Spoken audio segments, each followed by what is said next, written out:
नमस्कार प्रिय बच्चों। कैदी और कोकिला कविता के प्रश्न अभ्यास हमारे द्वारा किए जा रहे हैं। इस क्रम में हमने 1 से 10 तक के प्रश्न कर लिए हैं। आज हम 11वें प्रश्न को करेंगे। इसमें हमसे काव्य सौंदर्य स्पष्ट करने के लिए कहा गया है।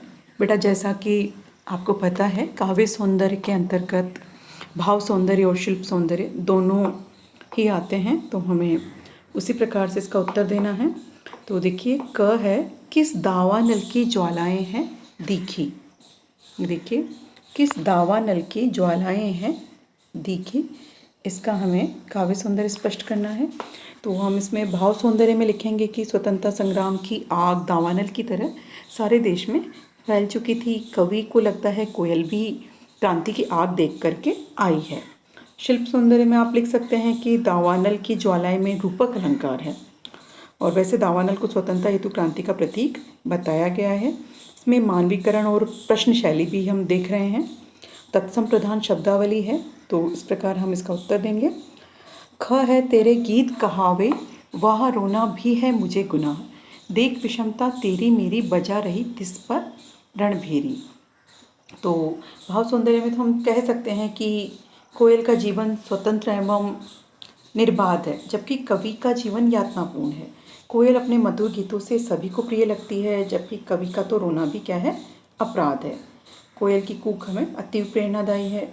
अब यहाँ पे वर्णों की आवृत्ति से भाव सौंदर्य हो गया। शिल्प सौंदर्य में वर्णावृत्ति से हमें अनुप्रास अलंकार समझ आ रहा है, और खड़ी बोली है एवं उर्दू का प्रयोग और मानवीकरण की योजना भी यहाँ पे देखने को मिल रही है।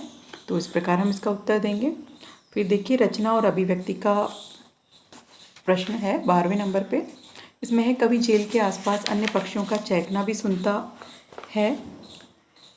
होगा, लेकिन कोकिला की ही बात क्यों की है उसने।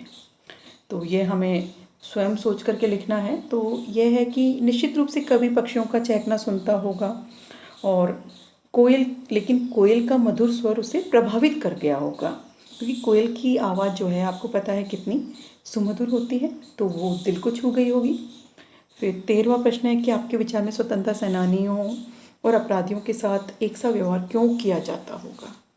ये स्पष्ट है हमें कि ब्रिटिश शासन जो है स्वतंत्रता सेनानियों को अधिक परेशान करने के लिए ऐसा करता होगा ना। स्वतंत्रता सेनानियों को नीचा दिखाना है, उन पर राजद्रोह जैसे गंभीर आरोप लगाए जाते थे, मानसिक तौर से उन्हें कमज़ोर करना चाहते थे, आज़ादी की मांग को वो अपराध मानते थे, और उनके साथ कठोर जो है व्यवहार किया जाता था। मानसिक स्तर पर भी उन्हें तोड़ने का प्रयास करने के लिए ही शायद उन्होंने चोरों के साथ, अपराधियों के साथ उन्हें रखा होगा। तो एक बार इनके आदर्श उत्तर भी हम देख लेते हैं, और आपको कक्षा कार्य अभ्यास पुस्तिका में उन्हें करना भी है। तो देखिए, पहले तो काव्य सौंदर्य की दावानल की ज्वालाएं दिखी। इस पंक्ति में जेल की यातनाओं को दावानल की ज्वालाएं कहा गया है। ब्रिटिश जेलों की असहनीय यातनाओं के लिए उपमान जो है सटीक बन पड़ा है। कोयल की कूक को चीख मानकर कवि से प्रश्न कर रहा है। कोयल का मानवीकरण यहाँ पे प्रभावी है। दावानल की ज्वालाएं में रूप का अतिशोक्ति रूपक अलंकार है, अतिशोक्ति भी है, और अनुप्रास अलंकार, जैसा कि हमने कहा, प्रश्न शैली में बात करना बड़ा प्रभावी बन पड़ा है। ऐसे ही है कि तेरे गीत कहावे वाह रोना भी है मुझे गुनाह, इसका भी हमें भाव सौंदर्य और शिल्प सौंदर्य दोनों ही देना है। तो इसमें कोयल की मधुर तान और जेल में बंद कवि की यातनाओं का तुलनात्मक वर्णन बड़ा मार्मिक बन पड़ा है।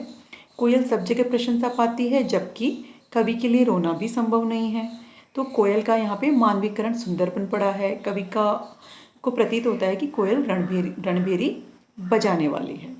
स्वतंत्रता सेनानी और अपनी कूक द्वारा संघर्ष की प्रेरणा दे रही है। भाषा हम देखेंगे तो प्रवाहमयी, सरल, संगीतात्मक एवं तुकांत है। तेरी मेरी में अनुप्रास और स्वर मैत्री का संगम हम देख रहे हैं। रचना और अभिव्यक्ति के अंतर्गत ये 12वां प्रश्न देखिए। कवि जेल के आसपास अन्य पक्षियों का चहकना भी सुनता होगा, लेकिन कोकिला की बात क्यों की है। तो हम कहेंगे कि अल्प पक्षियों का चहकना सुनकर भी कवि कोयल से ही बातें करता है अन्य पक्षियों की अपेक्षा, क्योंकि कोयल का स्वर अन्य पक्षियों की अपेक्षा मधुर एवं कर्णप्रिय होता है। कोयल ही आधी रात के सुनसान में कूक रही है। कोयल की कुक से ही उसे क्रांतिकारियों का संदेश होने की संभावना लगी है। आपके विचार में स्वतंत्रता सेनानियों और अपराधियों के साथ एक सा व्यवहार क्यों किया जाता होगा?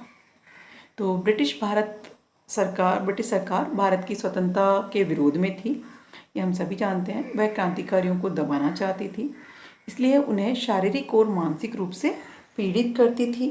उन्हें मानसिक रूप से तोड़ने के लिए चोर हैं, अपराधी और बटमारों के साथ रखती थी तथा आम अपराधियों जैसा दुर्व्यवहार उनके साथ किया जाता था। तो इस प्रकार हम इन प्रश्नों के उत्तर दे सकते हैं। धन्यवाद।